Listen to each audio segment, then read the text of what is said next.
Hello, everyone, and welcome to the first panel discussion for this transformative finance exchange.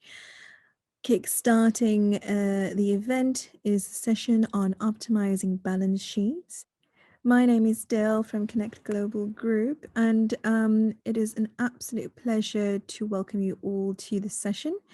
As everyone gets settled in, I'd like to quickly go over a few housekeeping items with you all. The session is being streamed through Umbrella. For the best viewing experience today, we recommend using a strong Wi-Fi connection and connecting off your desktop or laptop device as opposed to mobile. We also advise closing any unnecessary browser tabs that may interfere with your bandwidth during the session. All questions can be submitted via the side question and answer bar. And at the end of the session, we will head to the breakout room to answer all of your questions. With that, I'm going to hand you over to our moderator and enjoy the session. Thanks, Jill. And welcome to this panel on a very, very interesting and relevant topic. As a member of the financial services ecosystem, it gives me great pleasure to, kind of moderate this panel. The panel title, as you see, is Striking a Balance. And I think that's what we do all our life. The difference, however, is now it's striking a balance between regulation slash market slash economy and profitability. And that's where is the interesting nuance to this. Um, I'm Saloni Ramakrishna, a published author, but more importantly, a member from the financial services industry, a value architect, and of course, and work in the financial services vertical of Oracle. Um, Wanted to start with a simple introduction of, saying how it feels to be here and now. We live in interesting times. I couldn't have thought of any better word than this famous Chinese proverb of saying we live in interesting times. And if I really look, I don't know, I think I feel we've been in three different world or paradigms. December 2019, I remember the whole industry feeling happy that we've built the buffers that the regulators wanted, good, liquidity coverage ratios, good, uh, fairly decent profitability, depending on which part of the globe you are. And then comes 2020, and we're still reeling to understand what happened there, right? The whole pandemic idea. And then now we are at the threshold, we're starting 2021. What does 2021 hold for us is really a question we'd want to know. The world, as they say, has changed from a very after the financial crisis of 2007, 2008 to 2019, when things were stabilizing, 2020 off, and 21 we here. Um, the banker in me kind of tempts me to look at the banking economies during downturns, right? So if you see the two things that get impacted severely is loan losses and revenue. And interesting for us in this Middle East, Africa, and Asia Pacific is that the East Asian financial crisis is the one that had the maximum combined revenue impact, as you can see, the loan losses. And the years here is till 2010. What does 2020 have? How does it impact us? What would be the loan losses that we would be kind of looking at? The difference, perhaps, of all the financial crises that we have shown earlier and that you see now is that today the financial services are part of the solution and not the problem, right? That's the fundamental difference. But what's not different is that we are as impacted or more impacted. And, that is where this entire conversation is taking us, the whole balancing act, right?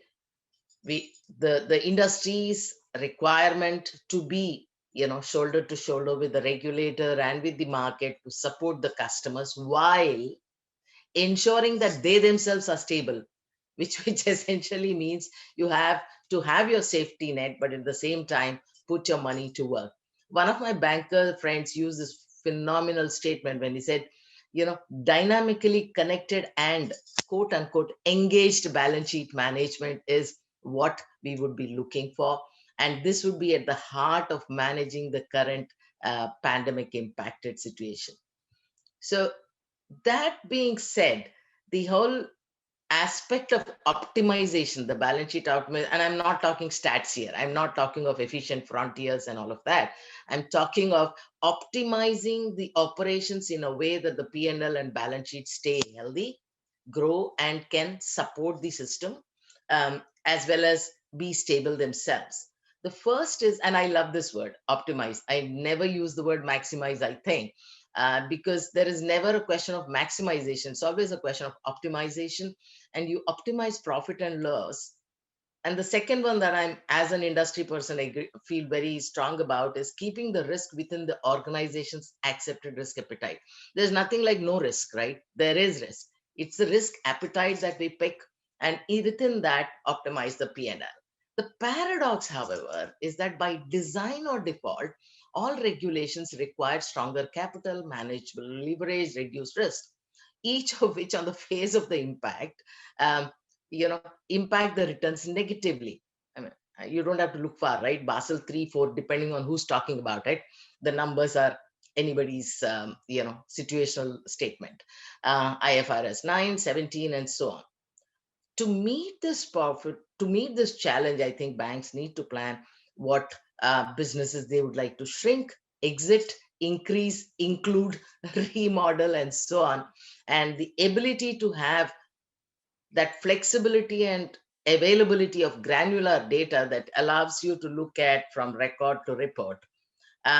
This is a strategic intervention, and to support me in this conversation, I have an excellent panel of absolutely hands-on experts, who actually do this day in and day out, and I really, really look to their wisdom during this conversation, which would support all of us, help all of us in understanding and probably slightly better manage the current situation.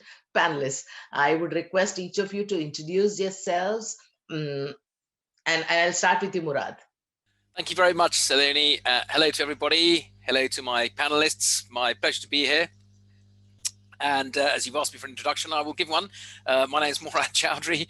I am currently on the non-executive route, as they say. So I'm not full-time employed, unlike my august panelists. I'm on the board of two small institutions in the UK. One is a new bank called Recognised Bank, and the other is a very old established institution called Loughborough Building Society.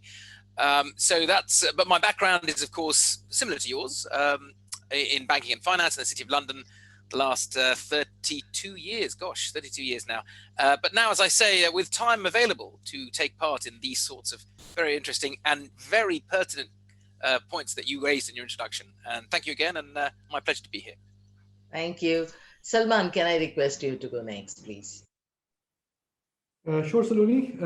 Thanks for in fact setting the stage perfectly. My name is Salman Amjad. I've been part of Mashreq Bank's ALM team since 2008. That is since the last crisis. So now I'm a veteran of two crises now. My portfolio includes looking after the bank's ALM, funding, liquidity management, investments, FTP policy, and other ALM policies. So that's in short my profile. Thanks. Jaffer, can I request you, please? Hello. So yeah, thanks for the intro. Great intro. My name is Jafar Hussain. I am heading the liquidity and market risk at the National Bank of Bahrain. I'm a financial engineer by background, so I spent a good deal of my career analyzing data and building models. I'm also a data scientist, so I look a lot at data flow, data infrastructure, databases, and so on. Murad and I, we go back a long time ago. So great to be here. Great to be a part of this team. Yes, indeed we do. May I just quickly jump in? In fact, didn't we co-author a chapter or a book about, was before the last crash, that's 2006. Yes. So before the last crash, we're still working in lessons from that one. Now we've got this one. Exactly. So do we see a new book in the offing? Okay. Well, I'm trying to persuade him. Yeah, there is And, an attempt. Yes, we'll see. We'll look into it. Dave, can I request you for your introduction, please? Hi, thanks, Saloni, for the setting the stage for everyone to discuss the topic. I am Devdutt Jain. I am head of market risk and liquidity risk at Yes Bank. And here, part of this role, I look after the counterparty risk, trading positions risk, and ALM risks associated with the bank. And I have been with the bank for last 12 years, and in and out in this role only. So, thank you. Excellent. Without really losing any more time, I'd really like to look at the practical hands-on experiences that you've had that you can share with our fellow industry people that would help each of us kind of look at the evolving world slightly differently potentially. So I'd start off with my first question might be, what aspect of balance sheet management is most critical in the current situation according to you? And I'd like to know why. Salman, can you please start off on this question or theme? Okay, I mean, as I said, thanks for setting the stage perfectly. Now, each crisis has elements which are common. As they say, history might not repeat itself, but it certainly rhymes. So, I mean, some of the aspects which are common, in this crisis compared to the last one is, notably the response of the monetary authorities and the rush to cut the policy rates down to zero. What's different this time, however, is the time it took for us to reach that zero bound. I mean, even if you start counting from the end of July, when we had the first rate cut of this cycle, to mid of March, it took less than 9 months. Last time around in 2008, admittedly, they started at a much higher level. It took them a good, more than 1 year, and it gave the banks some time to adjust to the falling rates. No luck this time. So it was a rather, quick fall to this zero bound. Now, the zero bound, in my opinion, is important because it leads to changes in behavior and balance sheet composition. Most notably through asset prepayments, as well as through a shift in liabilities from interest bearing to non-interest bearing. Now, holding that thought for a minute, another factor which is different is that this time most large banks, courtesy the regulators, have some form of supposedly sophisticated liquidity management frameworks in place, consisting of, from contingency funding plans to stress tests to IRBB calculations to, you name it. So they have a host of policies and tools at their disposal. The issue is, in my opinion, that unless these tools are well understood and they're applied properly, they can lead to less than optimal decision making. Let me illustrate that. So basically, if a bank is applying stress testing on a static balance sheet, it is likely to lead to an exaggerated impact. Now, in a crisis, when a crisis hits, the knee-jerk reaction is to fortify the balance sheet through liquidity as well as through capital. Now, in an environment when asset prices are already experiencing the cliff effect in the in the rate environment and already experiencing suppressed top line. In that environment, if a bank is overestimating the impact of this cliff effect in rates and its impact on both profitability and capital, and hence tries to carry more than optimal liquidity, that could compress or put further stress on the bank's jaws in an environment when it could least afford it. Another example of a less than optimal decision could be that if a bank is, referring back to the change in the dynamics of the liquidity, or change in dynamics of the funding mix, a bank could be foregoing asset gathering opportunities simply because they are not profitable enough in the context of the current cost of funds, not realizing the shift which is going to take place from interest-bearing liabilities to costless CASA, which is going to unfold with a lag compared to the assets. So these are two examples whereby not applying these instruments, these regulatory mandated policies, without completely understanding the underlying assumptions. To summarize, in my opinion, I mean, avoiding the knee-jerk reaction of carrying an additional liquidity burden it could be suboptimal for a bank, in this crisis. Another factor which has to be taken on board is that the playbook of the monetary authorities is now well understood. They are going to rush to cut rates down to the zero bound, but they're also going to ease liquidity through fiscal measures.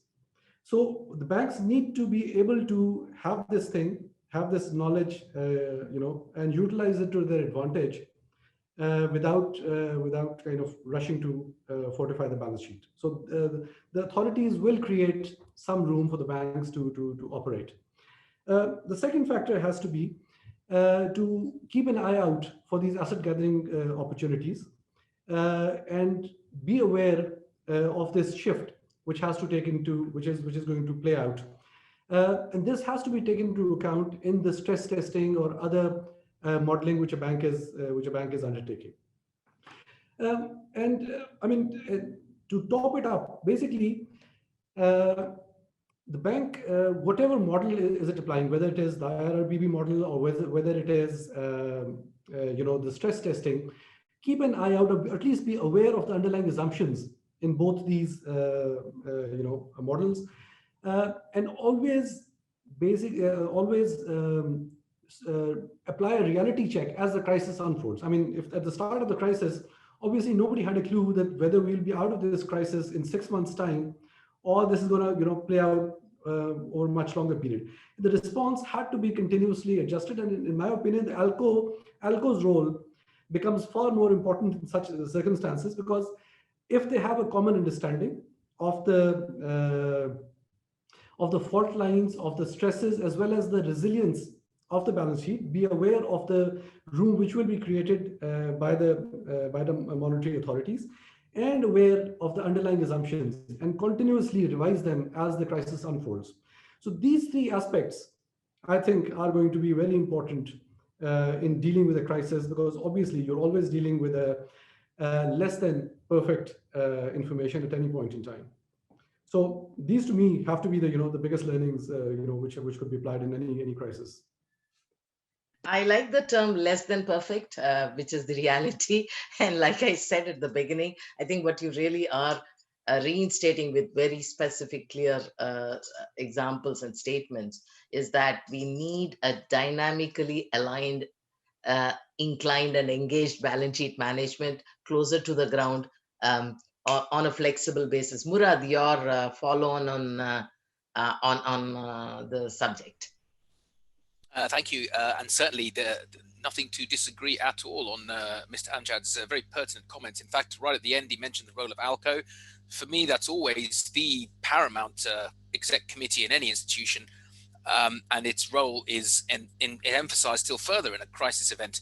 I would add to that, however, of course, the authority of the ALCO needs to be real. It really does need to have the authority to manage the balance sheet, have the forward-looking view, drive the balance sheet in the direction that it desires, and optimize it. And if it doesn't have that authority, for example, and this is still the common operating model, although I've been railing against it for at least 19 years, even if this reports into the ExCo, if it doesn't, for example, have a direct line into the board, if it's subservient to the ExCo, it won't necessarily have that authority. But certainly I would re-emphasize, and I would concur strongly with Mr. Amjad's comments about the role of ALCO. Your question spoke about, if I remember, was about the optimization challenge. And again, the only thing I would add to the earlier comments was that we enter the crisis thanks to Basel III, and by we, I mean the entire banking industry, the entire global banking industry. We entered the crisis a year ago with capital and liquidity buffers coming out of our ears, so to speak. Thanks to Basel III, we have buffers on top of buffers. And interestingly enough, I was surprised at the quickness of the response of the Basel Committee, the BIS, in April last year, right at the beginning of April last year, only, from European terms, only a few weeks into the crisis. A response of the Basel Committee to say that capital and liquidity buffers were here to be used. So dipping into previous regulatory minimum levels was not an issue. In fact, if you keep the regulator informed and you provide a restoration plan, which can have a long time span to it, 12, 24, 36 months, using capital and liquidity to help to assist the customer franchise is not only allowed, it's encouraged. So that gives some ammunition to us as banks in this longer time horizon view of optimizing the balance sheet. We now can consider what should be the optimum level of capital liquidity, given that the more capital liquidity buffers we have, the more the negative impact on the P&L. Your slides spoke about the impact on P&L of regulation, impact on return on capital. Given that we're working through this stress event, it's still ongoing. Right here in the UK, we're sitting through our third national lockdown, so it's ongoing. Given that we have this, for the next 3 years, if I plan my balance sheet optimization structure, if I look to optimize the balance sheet for the next 3 years, I can possibly, and this is a conversation that ALCO and boards should be having, I say possibly, we should certainly be having a conversation as to what that minimum buffer above the regulator's minimum is, because I think it can be less than it was. If you'd asked me this question in, as you mentioned by your slide, December 2019, I would have said, well, you need this minimum above the minimum because you never want to hit your minimum. So you've got a buffer on top of the buffer, and there you go. Next thing you know, you're looking at 16, 17, 18, 20, 22% capital ratios. You're looking at LCR numbers up in the 200, 300, 400%. We don't need to be quite so conservative now. And I'm taking my cue from the Basel Committee paper, which, by the way, was reiterated by all the major regulators in the weeks that followed, saying buffers are here to be used. They're here to withstand a stress event. So if I look to optimize a balance sheet, which was your original question, from my perspective as a board member at the high level, I would be wanting to see the executive present a more, what's the word I'm looking for? Well, possibly a slightly less conservative approach than they would have done 12 or 18 months ago, possibly a slightly more return on capital emphasis than they might have done 12 months ago. I'm as conservative as the next person. If you asked me a year ago, I would have said, oh no, make sure you never get anywhere near your minimum, which means you're sticking X% above that, always, even in a stress. I've changed my view on that, but I have help. I've got the assistance from the Basel Committee saying buffers are there to be used.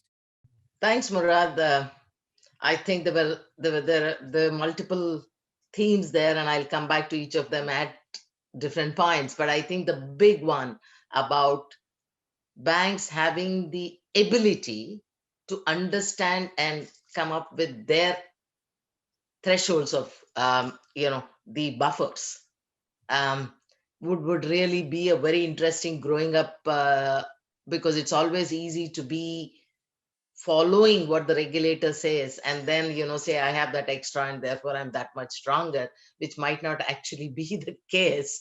So that takes me to the next theme that I wanted to discuss. Jafar, I'd like you to pick this up, which is how do you balance strategic expansion plans with the current focus on operational and liquidity resilience? Because we just spoke about how liquidity is becoming the heart of most of the strategies, but then at the same time, how much liquidity is enough liquidity? How do we balance the entire aspect of expansion, strategic, quote unquote, again, expansion plans with the focus on operational liquidity resilience?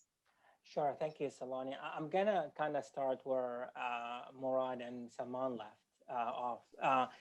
Because they spoke about what it means to be resilient and the role that banks play and regulation play in banking. I think what I probably want to do is I want to go back to what does it really take to get to the point where, like Murad said the other day, you become a part of a solution, not part of a problem. And the National Bank of Bahrain, being the National Bank of Bahrain, it derives a lot of its strategic imperatives from its commitment to the national economy and to social stability, which every bank has to do nowadays, right? You have to have a commitment to be in socially responsible, economically responsible, and to promote that kind of national economic resilience. So I think what the COVID-19 has given us is a way to analyze the future. What does it take for a bank today to be able to stand its ground in a situation such as COVID? And it's likely that we're going to have more stresses in the market than not. So I want to work. I want to talk about my personal experience. What did we actually do, and how did we do it? I think the first ingredient that I want to focus on is data flow process. Data has to be both available and accessible to those who need data. And it's easy said, but it's really hard to actually do when you're looking at a bank, other local bank, regional bank, international. There's just so much data that needs to be available, especially when there is a stress situation. What that means is that you have to use cloud technologies because cloud technology today, it enables you to collate the data and to send it to whoever needs it, either remotely or not remotely. But the ability to have a data flow process designed to work in a COVID-like situation is important, and it's something that we worked really hard on implementing, and we had it during COVID, and it made a difference in terms of our ability to manage every bucket of the balance sheet, whether we're looking at the fixed income book or the swap lines or the repo lines or the banking book. It brought it all together, and it brought in our view on the cash flows, whether when are they going to be due, and how else can we raise the necessary liquidity. So automation of the data process is important, and another part of this automation is that it needs to be an ecosystem. You don't only automate treasury; you need to automate treasury and everything related to it. So the ecosystem has to include treasury operations, the back office, and risk management. All three need to be connected through one technological ecosystem where they can share data, where they can analyze it, where they can have one view of it, and they can decide on what to do in those situations. I think the other ingredient of it is, where does treasury come in? Like, what is because we're talking about strategic expansion plans, right? So a commercial bank will have a core business, lending, and it will have an investment, treasury, ALM, etc., to manage liquidity and capital. But what does treasury really fit in a commercial bank that wants to focus on lending? To me, it provides this important dynamic asset allocation, which is really hard to do anywhere else in a balance sheet of a commercial bank.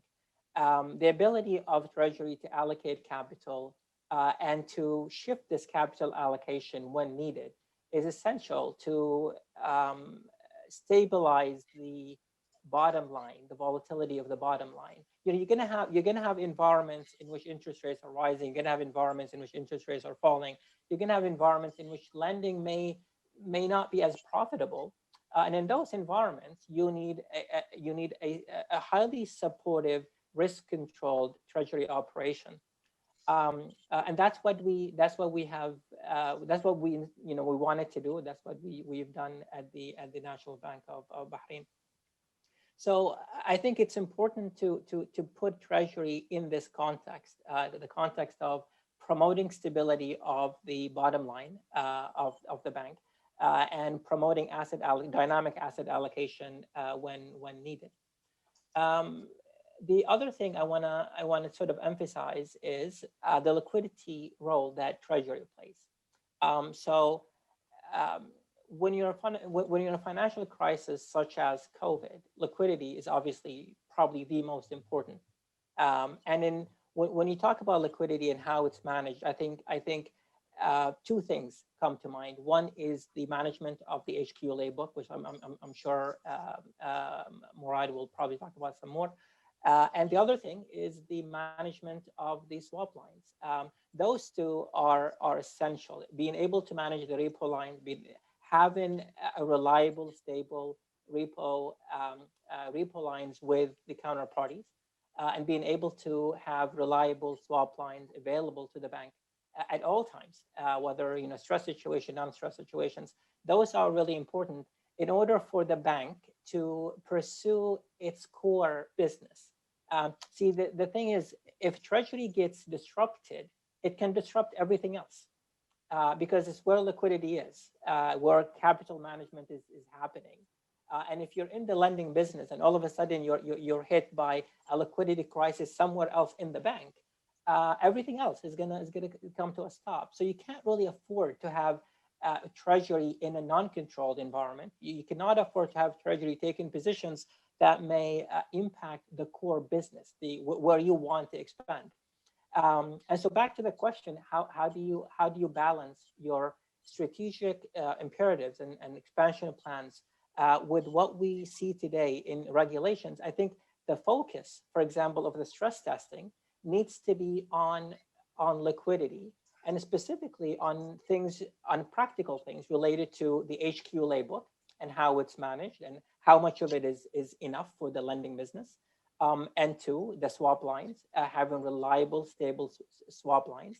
And you have to stress that on a frequent basis. Your assumptions on whether lines will be available in a crisis situation, they need to be tested and retested at all times, because you just never know. Um, but it's essential. Like I said, it's essential for anyone for a bank who wants to pursue a particular strategy in lending, to have that line of liquidity available to them at all times. I think probably the last thing I wanna talk about is what did we focus on in March and April and May, in terms of stressing the balance sheet and really focusing on where the buckets of risk are and how we're going to manage them. Um, as you when you have that kind of data flow ecosystem that supports data sharing among the risk management, treasury, and back office, um, the ingredients that you need, or the parts of the balance sheet that you need to stress, uh, become kind of quite obvious. One of them is obviously the fall in the market value of your investment book, the pressure that crisis situation might have on the margin calls, or the pressure it might have on the swap lines. Um, and how this may affect the repoability of your collateral or investment book, and how that may then trickle down to your lending business, and your committed or uncommitted facilities. So it's having that view, that 360 view on the balance sheet, with those, like I said, with those ingredients of a solid data management system, an ecosystem that's technology enabled, for all people, relevant people to look at, and then the focus of Treasury on managing liquidity, and not exposing the bank to undue risk. So the philosophy of promoting stability throughout the bank, in order for a bank to continue to pursue strategic plans. I think that's really the core of it. There are obviously details on profitability, details on yield, details on which asset class to focus on, and so on. But those details, you cannot discuss those details without having that kind of infrastructure or background, where you feel comfortable with your treasury operations. Thanks, Jaffer. It almost sounded like I was speaking, in terms of, the idea of having the latest technology, say the cloud infrastructure. But more importantly, I'm a huge, huge fan of data and connected data flows, because unless you have that, and the whole connected environment, like you said, between the treasury and the risk, and I would kind of slightly push it to finance part of it as well. Like one of my banker friends was saying, I think the focus on top line is a little challenged because of the low interest rate regime, but restricting the downside, on the bottom line is what we all need to work with. And I think on that, Dave, I would kind of, pick from what Jafar just said and ask you about your understanding of a role of a curated, unified, purpose-built data, the transfer pricing mechanism, the ALM, cost allocation, etc., the ecosystem that is connected. What do you think, and how relevant is it, and how important is it to ensure that while we ensure that the regulatory work is done, the profitability, or no, profitability is a smaller word, performance is managed, connected ecosystem of data, transfer pricing, asset liability management, allocations, and so on. So, with the ongoing crisis, since 2008, in fact, there has never been a stable world. The kind of frequency of various stress events have been, more compared to the earlier times. And with the focus of various regulators under the guidance of Basel have been more and more improving the, financial health of the overall system, and improving the for the sustainable performance of the institutions, right? And these variables, whether it is coming from the liquidity perspective or the capital perspective, somewhere are in the right direction from the long-term performance angle. However, the performance in terms of profitability also is important for running the business. So there needs to be, like you mentioned in your slideshow, that there needs to be a optimization between the two variables. You need to define your key performance indicators in terms of profitability, and you also need to define your key risk indicators, which provide you a floor for a sustainable, kind of a model. And we somewhere have to have a balance between the two in terms of optimizing this whole situation. And FTP and cost allocation somewhere helps us focusing on the right product or business where, the risks are as per the strengths and weaknesses, and as per the economic environment, where should at that particular moment we need to focus. For example, if it's a liquidity crisis going on, probably we need to focus on maintaining more of liquidity in the balance sheet rather than an illiquid asset book, which we may try to run in a normal business situation. Similarly, running a very high liquidity under a normal business situation may not be so useful. So it depends on which particular scenario is demanding a particular product mix, and accordingly, the FTP and ALM somewhere helps us in the big picture, nudge down the right product mix at the according to the environment. So all this inputs, thankfully, the systems, because of the regulatory requirement, are in place in terms of computation.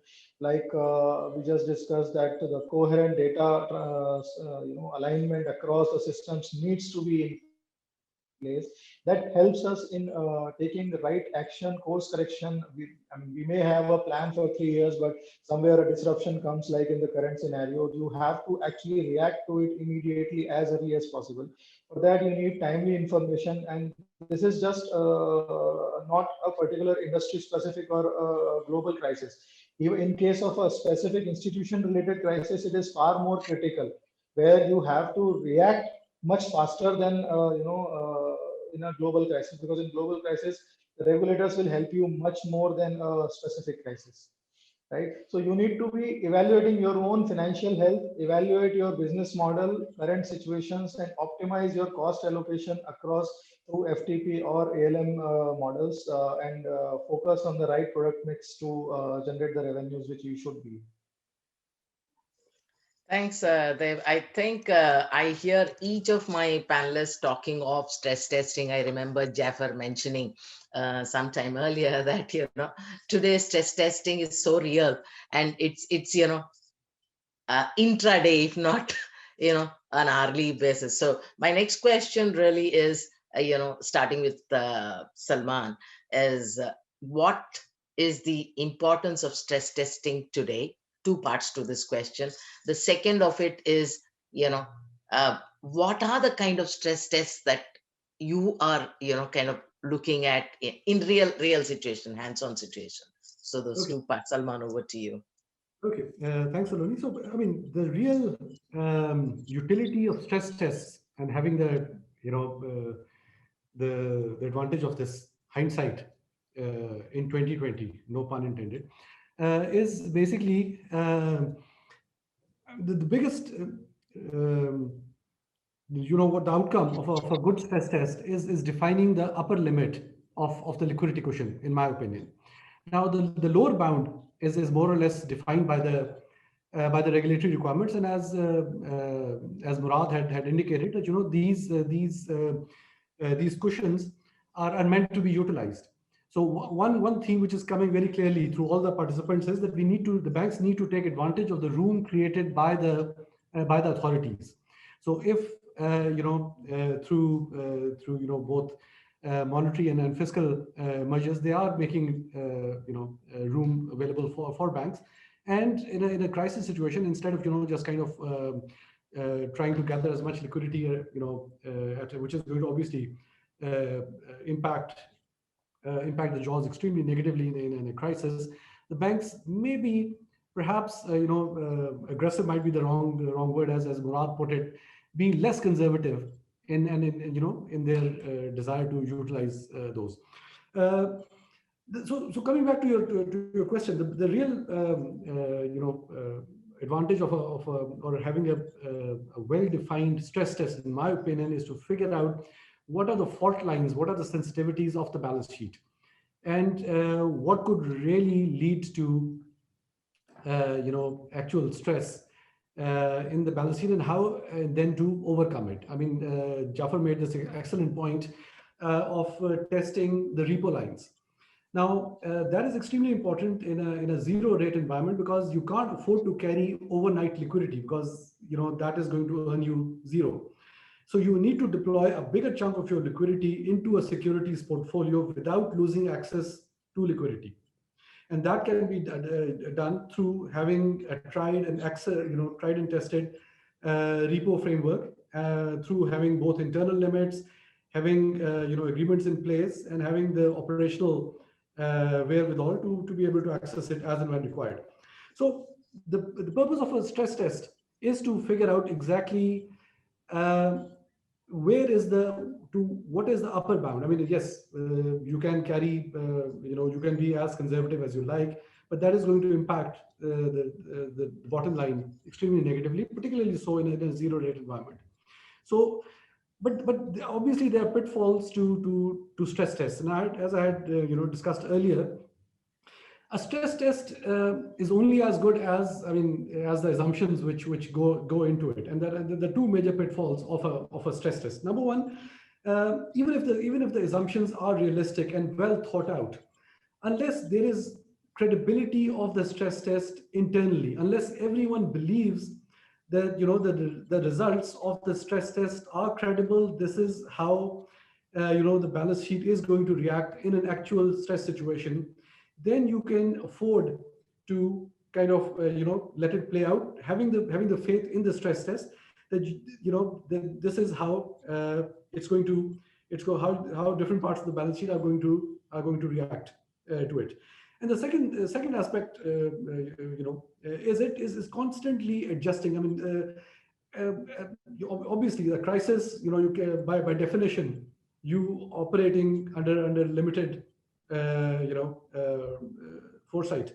So you need to constantly adjust the underlying assumptions, so as to be able to adjust the strategy as you go forward. So stress tests, great tool, but two things. Number one, they have to be well thought out, not just tick mark exercise to satisfy either your internal processes or the external regulators. Having that buy-in internally, especially from ALCO, have the putting up the assumptions up for discussion and debate before kind of baking them in. And thirdly, frequently revisiting the underlying assumptions and testing them against reality, that this Right. is whether these are still relevant. But then kind of and having the advantage of this support from the regulatory authorities, that they are going to have your back, especially as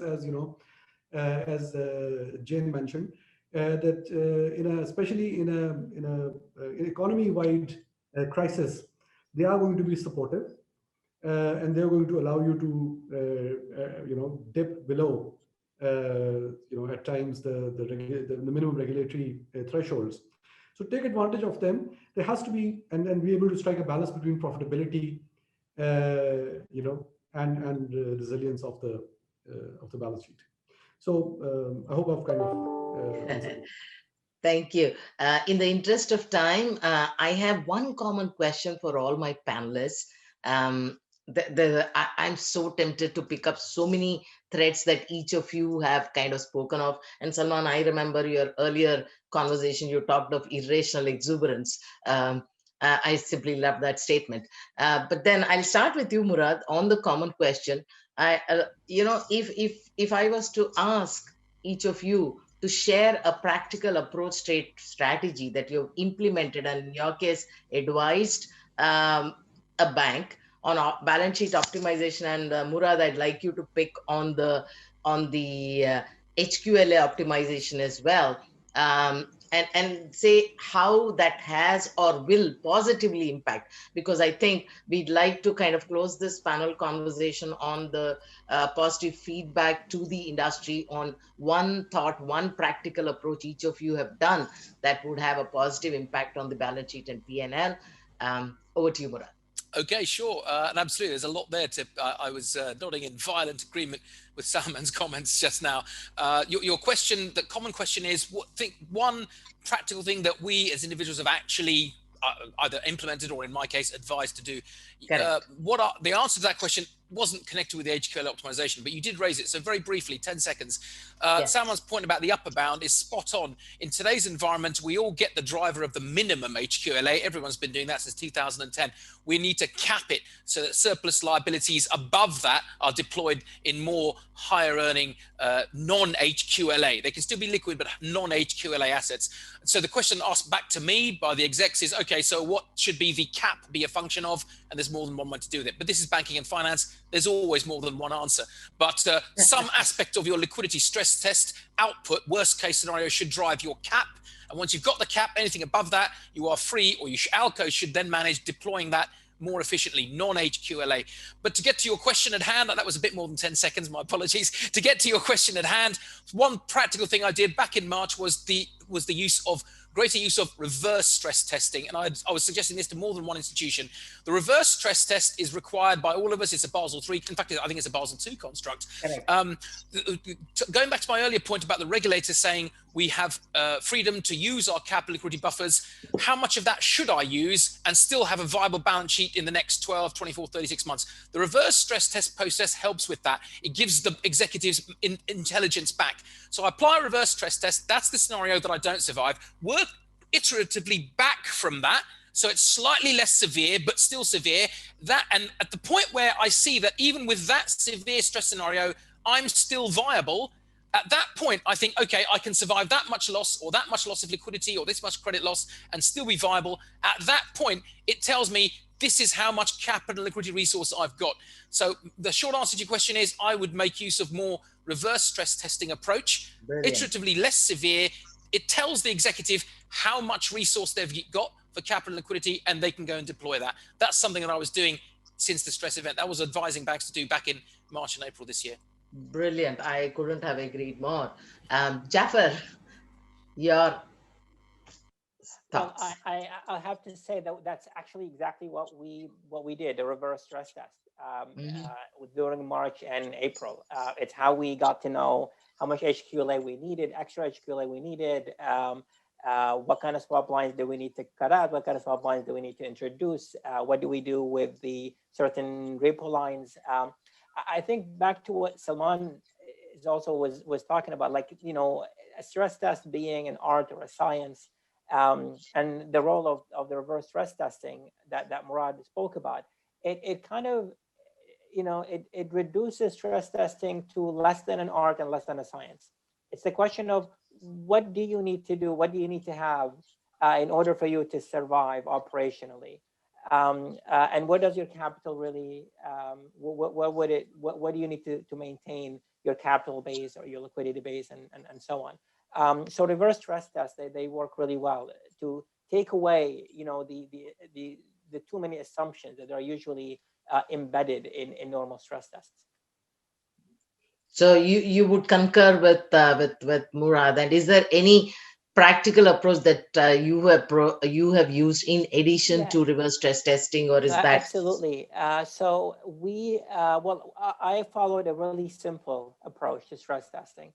Coming from financial engineering, we tend to want to complicate things too, and use more advanced models. But I think what everyone is saying here is that we need to take the regulatory um, controls into consideration. We need to take into consideration the fact that the regulators are coming to the rescue of the Main Street and the banks. And those are really important factors when you consider a stress test. So we kept our stress test really simple to the core of what we need to do in order to ensure that we continue our core business. So the stress test focused on the viability of the collateral that we consider to be good enough for repo lines. It focused on the continuity of our swap lines and with whom we can renew it.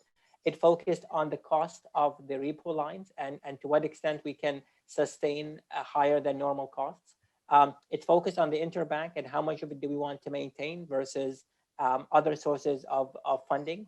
And it focused on cutting certain lines where we thought, or certain buckets of the balance sheet, reducing them, where we thought we had an aggressive positioning that was not likely to be managed quite well during a crisis.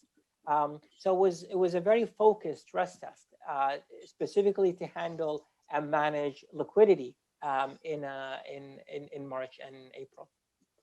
Thank you. I mean, absolutely. I think the fat around the stress test idea definitely needs to be, shedded and come to the heart of it. Like you said, a very focused stress test is the order of the day. Dave, your thoughts, your practical approach. So in India, we are more of a prescriptive regulations where RBI has at times defined that, okay, this is the minimum government securities that you have to hold as part of your statutory liquidity ratios over and above LCR requirement, right? So, I mean, unfortunately, that actually optimization to the level through the reverse stress testing probably is not so feasible because most of it is compulsorily required to be done in India. However, the interesting thing is that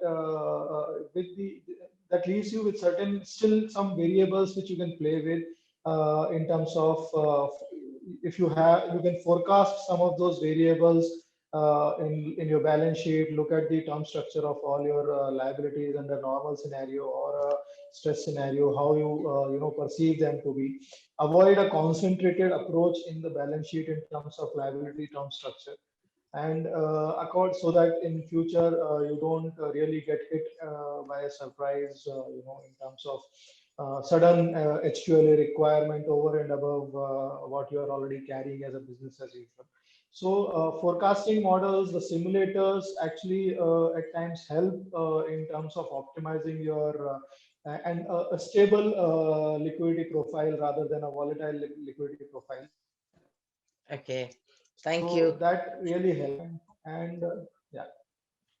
Um, Quickly rounding it off, Salman, a quick minute because I am being flashed the time card here. So, Sure. so your practical approach, please. Well, basically putting in the work while while the sun was still shining. All the different aspects of ALM. Which whether it's a CFP, stress tests, IRRBB. They're different. They're developed at different times and sometimes by different teams. And sometimes they're not completely aligned with each other. They're not exactly congruous.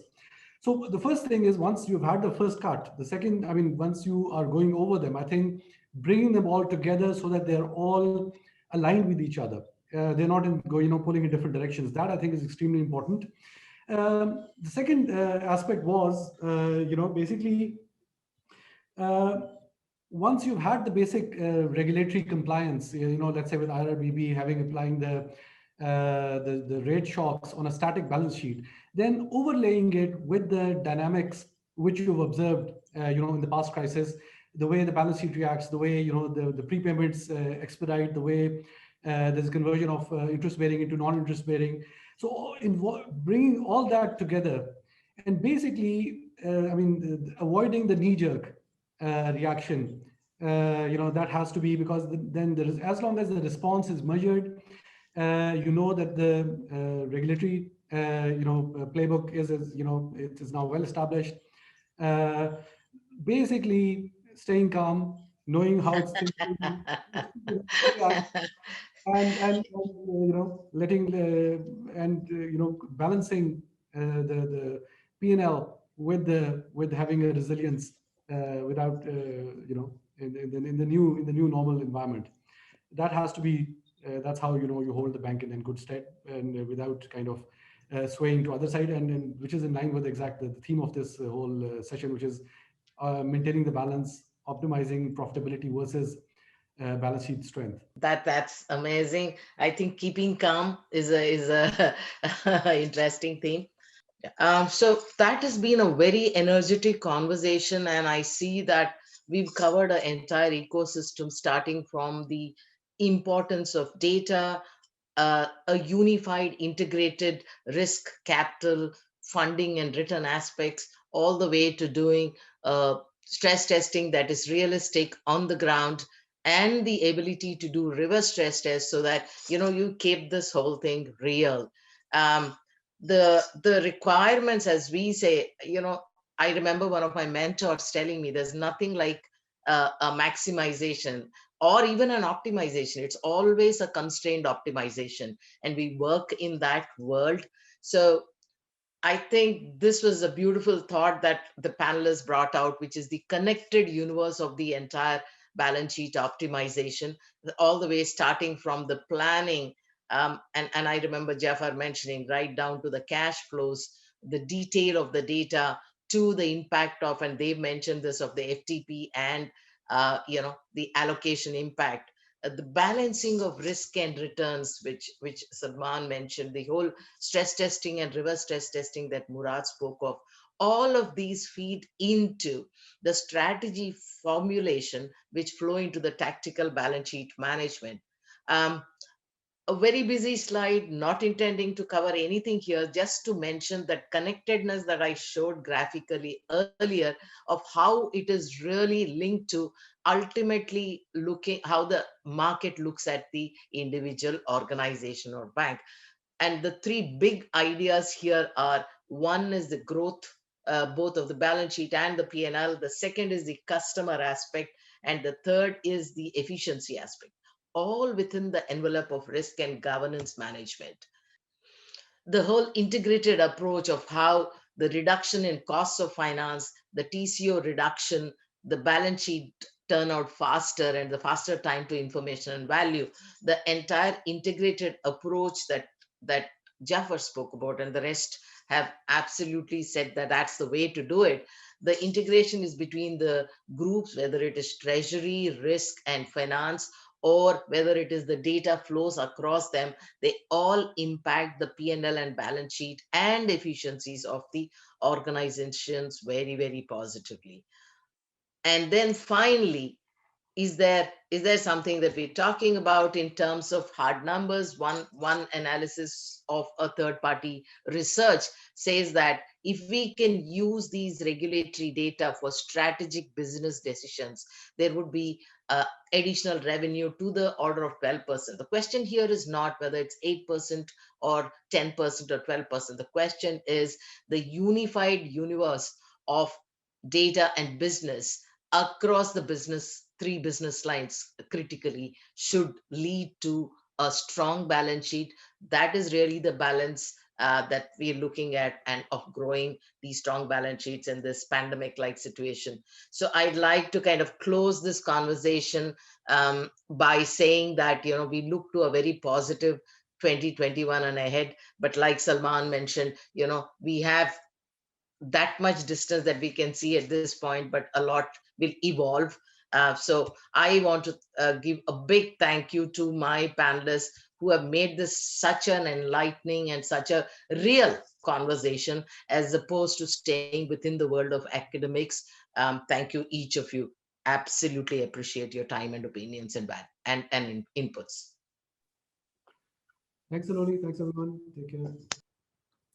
Thank you, everyone. Any questions that have been submitted during this session will be pasted in the breakout room. And for those who've not had an opportunity to submit your questions as yet, then please head to the breakout room now, where you'll be able to interact with our speakers and all of the other delegates as well.